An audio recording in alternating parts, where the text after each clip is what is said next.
làm cơm nhé.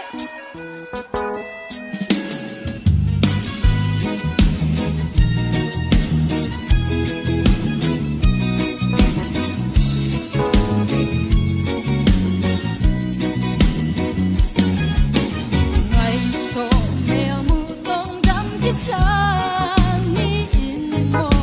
xin lại à hi ông đắm lá nhẹ đều nốt giật tầm lại lẽ đinh bèo giống thế lâu lại đi xin vang ly nhẹ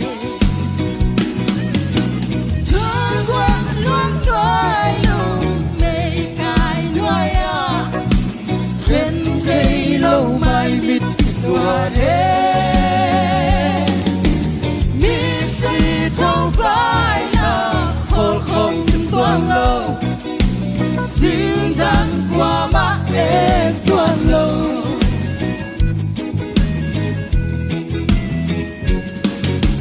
ta phù ba toàn chu háo vang suốt khổ mi hô đoan nuôi chăm lên lý hô lung chim mặn lâu tay khóa hơn và ta bên lâu lung toát đi kề thưa qua luôn quay đủ mây cài loài à khen thấy lâu mai mịt xua nê đi xì thâu vai là khổ không chim toàn lâu xin đàn qua mắt em toàn lâu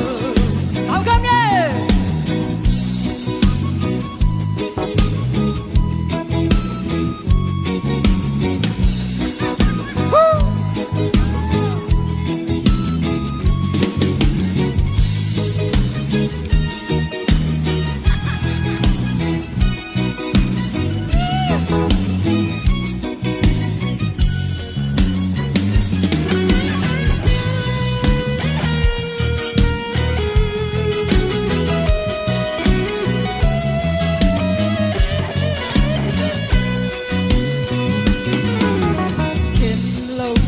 Xin thu tông ít chăng xa tê mô